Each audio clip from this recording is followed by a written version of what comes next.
نحمده ونصلي على رسوله الكريم اما بعد فقد قال الله تبارك وتعالى في القرآن المجيد قل إن كنتم تحبون الله فاتبعوني يحببكم الله وقال النبي صلى الله عليه وسلم لا يؤمن أحدكم حتى أكون أحب إليه من والده وولده والناس أجمعين۔ محترم ناظرین کرام، آج ایک ایسے حساس موضوع پر آپ سے گفتگو کرنے کا موقع مل رہا ہے کہ جو کسی عام ملک میں یا دنیا میں پیش ہونے والا حادثہ یا واقعہ نہیں ہے، بلکہ ایک ایسی ذات کے بارے میں بد کلامی اور بد زبانی کا واقعہ ہے کہ جس سے محبت کرنا ہر ایمان والے اور ہر مسلمان کے لیے اس کے ایمان کا لازمی جز اور لازمی حصہ اللہ نے قرار دیا ہے۔ اللہ نے قرآن میں فرمایا کہ اے نبی آپ کہہ دیجئے اگر تم مجھ سے محبت کرنا چاہتے ہو، اللہ سے محبت کرنا چاہتے ہو تو میرے نبی کی اتباع کرو، یعنی میری اتباع کرو۔ اللہ کے رسول صلی اللہ علیہ وسلم نے اپنی زبان سے خود ارشاد فرمایا کہ تم میں سے کوئی شخص اس وقت تک کامل مومن نہیں ہو سکتا جب تک وہ مجھے اپنے والد سے، اپنی اولاد سے اور دنیا کی تمام لوگوں سے زیادہ محبوب نہ رکھ لے۔ ایک ایسی ذات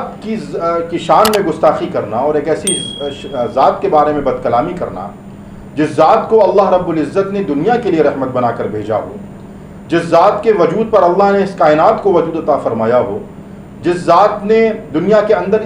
جس ذات کو اللہ نے دنیا میں اس لیے وجود عطا فرمایا ہو کہ وہ دنیا سے ظلم اور بربریت کا خاتمہ کرے، جس ذات کی بعثت کا مقصد ہی یہ ہو کہ وہ زندہ درگور ہونے والی بچیوں کو زندگی کا تحفہ دے سکے، جس ذات کو اللہ نے اس لیے وجود عطا فرمایا ہو کہ وہ دنیا میں رہنے والے ایک ادنا سے انسان کو زندگی کے وہ حقوق دلائے جو صرف امیروں، جو صرف بادشاہوں، جو صرف طاقتوروں کو مل رہے ہوں، اور ایک ادنا سا غلام کہ جس کو جلا کر اپنی روشنیوں کو، اپنی محفلوں کو منور اور روشن کیا جا رہا ہو، اس غلام کے جان کی حفاظت جس نبی کی ذات کے ذریعے سے کرائی جا رہی ہو، ایسے نبی کی شان میں گستاخی کرنا نہ صرف نبی کی شان میں گستاخی ہے بلکہ ایک مانسک دیوالیے پن کے شکار کی علامت ہے۔ میرے عزیزوں، آپ نے دیکھا کہ ایک ٹی وی چینل کی ڈیبیٹ میں اللہ کے رسول صلی اللہ علیہ وسلم کی ذات پر اور ہم سب کی ماں ام المؤمنین حضرت عائشہ رضی اللہ تعالی عنہا کی ذات پر آپ کے نکاح کے بارے میں اور حضرت عائشہ رضی اللہ تعالی عنہا کے نکاح کے بارے میں اور آپ سے شادی کے بارے میں جو غلط بیانی اور بد زبانی کی گئی، جو اللہ کے رسول صلی اللہ علیہ وسلم کے ساتھ جس طریقے کی ان کی ذات پر حملہ کیا گیا، ان کی ذات پر کیچڑ اٹھالا گیا، یہ قطعی طور پر نہ تو کوئی مسلمان برداشت کر سکتا ہے اور نہ کوئی صاحب عقل اور صاحب فہم انسان جس کو مذہب کا، مذاہب کا، تاریخ کا اور واقعات کا علم وہ قطعی طور پر برداشت نہیں کر سکتا۔ تمہارے اڑتے ہوئے گھوڑے and earth is flat جو قرآن میں آ کے لکھا ہے باقاعدہ، اس کا مذاق بنانا شروع کر دوں؟ 6 سال کی بچی سے پیار کر کے 9 سال میں you having sex with her، جس سے پروفٹ محبت ہے، بولنا شروع کر دوں میں؟ اللہ کے رسول صلی اللہ علیہ وسلم کی شادی کے بارے میں، نکاح کے بارے میں اس طریقے کی بات کرنا، اس طریقے کی گفتگو کرنا یا تو وہ لوگ کر سکتے ہیں کہ جن کو تاریخ کا علم نہ ہو، جن کو واقعات اور حادثات کا علم نہ ہو، جن کو اس بات کا علم نہ ہو کہ تاریخ کے مطالعے میں ہمیں یہ پتہ چلتا ہے کہ 6 سال کی عمر میں، 8 سال کی عمر میں، 9 سال کی عمر میں شادی اس زمانے میں نہ تو معیوب سمجھی جاتی تھی اور نہ اس پر کوئی فتنے کا اور نہ اس کو کسی اور طریقے سے دنیا کے سامنے پیش کیا جاتا تھا۔ آپ دیکھیں، لیکن اب ظاہر ہے کہ ایسے معاشرے میں جس معاشرے میں ہم رہ رہے ہوں جہاں پر ایک 2 سال بڑی لڑکی سے نکاح کرنا، شادی کرنا، اور 2 سال بڑی لڑکی کیا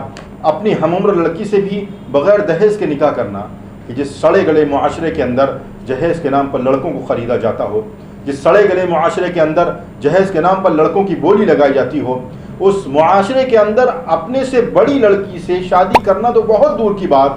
اپنی عمر کی لڑکی سے بھی اگر بغیر جہیز کے شادی کر لی جائے تو اس کے گھر والے، اس کا سماج یا تو اس کو پسند نہیں کرتا ہے یا گھر والے اس پر فورس کرتے ہیں کہ بغیر جہیز کی شادی نہیں کی۔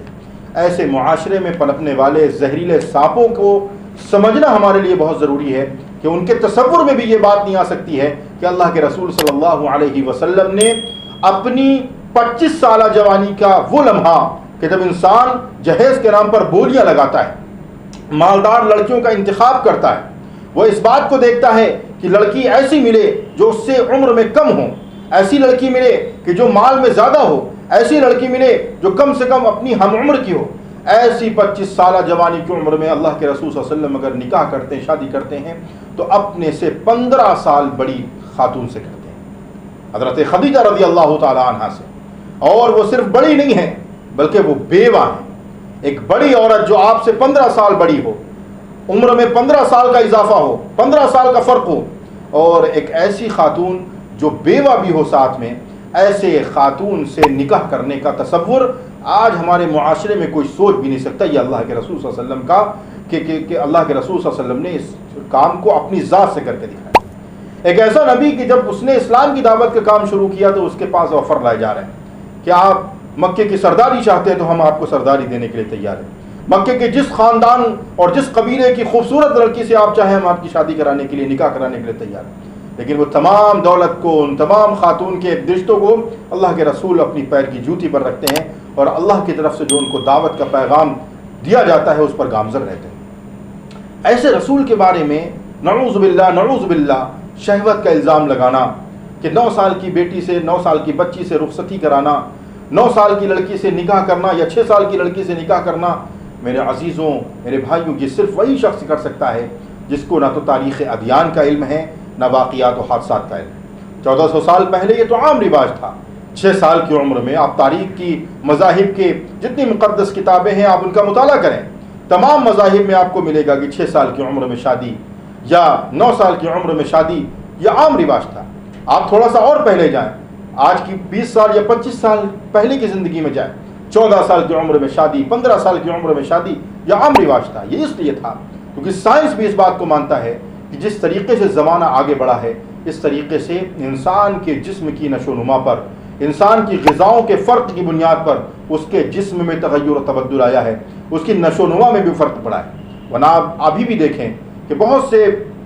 کی جو کنٹریز ہیں جہاں پر موسم کے اعتبار سے وہاں کے رہنے والوں کی جسمانی حرکات اور سکنات میں، جسمانی تغیر و تبدل میں بڑا فرق ہوتا ہے۔ آپ ایک امریکہ کے 5 سال کے لڑکے کو یا لڑکی کو دیکھیں، ایک ہندوستان کے 5 سال کے لڑکی یا لڑکی کو دیکھیں، یا سعودی عرب کے 5 سال کی لڑکی یا لڑکی کو دیکھیں اور یہاں کے لڑکی اور لڑکی سے اس کا موازنہ کریں تو آپ کو بڑا فرق نظر آئے گا۔ کہ سائنس بھی اس بات کو مانتا ہے کہ جو ملک ایکویٹر سے قریب ہیں،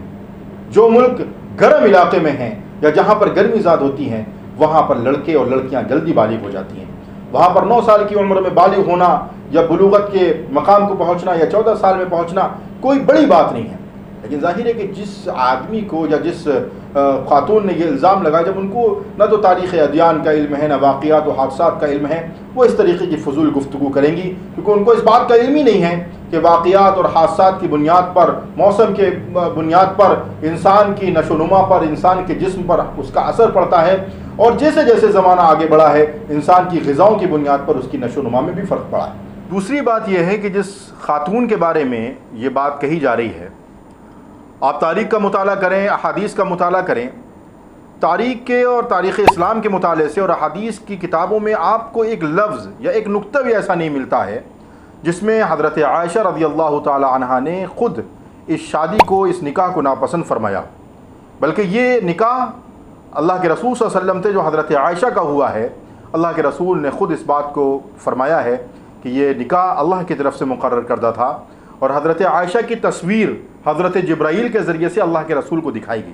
اور یہ نکاح اس لیے ہوا تاکہ شریعت کا آدھا حصہ ہماری بہنوں، ہماری خاتون کا جو آدھا حصہ، شریعت کا جو آدھا حصہ ہے تو نفاس کے مسائل ہیں، شریعت میں ہماری ماں اور بہنوں کے جو مسائل ہیں وہ حضرت عائشہ رضی اللہ تعالی عنہ کے ذریعے سے امت مسلمہ تک پہنچا دیے جائیں۔ ورنہ آپ دیکھیں گے کہ ازواج مطہرات میں سے 10 ازواج مطہرات ایسی ہیں کہ جو یا تو بیوہ ہیں یا مطلقہ ہیں۔ اللہ کے رسول نعوذ باللہ اگر شہوت کی بنیاد پر نکاح کرتے تو 25 سال کی عمر میں ایک 40 سال کی عمر کی خاتون سے نکاح کیوں کرتے؟ یا دوسرا نکاح جو حضرت عائشہ یا دوسری ازواج مطہرات سے اللہ کے رسول نے کیا ہے وہ اپنی جوانی کی عمر میں نہیں کیا بلکہ 50 سال کی عمر گزر جانے کے بعد کیا، حضرت خدیجہ کے انتقال کے بعد کیا، اور جو نکاح کیے وہ ایسی خاتون سے کیے جو یا تو طلاق شدہ تھیں یا مطلقہ تھیں سوائے حضرت عائشہ کے۔ اور حضرت عائشہ کا انتخاب اس لیے کیا گیا کیونکہ حضرت عائشہ سے ان 2200 احادیث کو نقل کروانا تھا اللہ رب العزت کو، جو احادیث امت مسلمہ کے لیے آگے شریعت کے بہت سارے مسائل کو حل کرنے کا سبب اور ذریعہ بنے۔ اور آپ خود دیکھیں کہ حضرت عائشہ کی زبان سے اس نکاح کے سلسلے میں نہ تو کسی بھی طور پر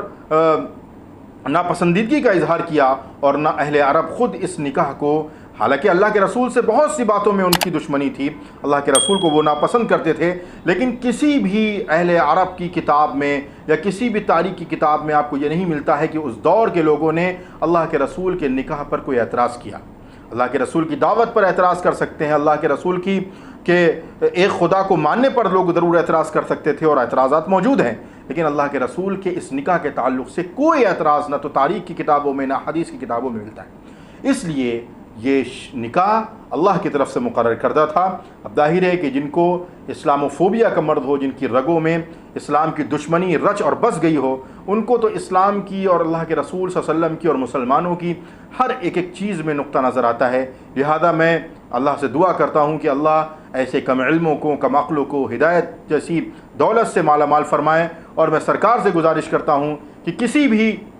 مذہب کے ماننے والے یا کسی بھی سرکار کے تعلق سے کوئی بھی شخص اگر کسی کے بھی مذہبی رہنماؤں پر بد کلامی کرتا ہے، یا کوئی بھی مذہب کا ماننے والا کسی کے بھی مذہبی رہنماؤں کے خلاف بد کلامی کرتا ہے، تو قانون کے دائرے میں رہ کر اس پر سخت کارروائی کی جائے۔ اور جس طریقے کا واقعہ اور حادثہ پیش آیا کہ خاتون نے ہمارے آقا جناب محمد الرسول اللہ صلی اللہ علیہ وسلم کی شان میں نہ صرف گستاخی کی، بلکہ عالم اسلام میں رہنے والے ایک ایک ایمان والے کے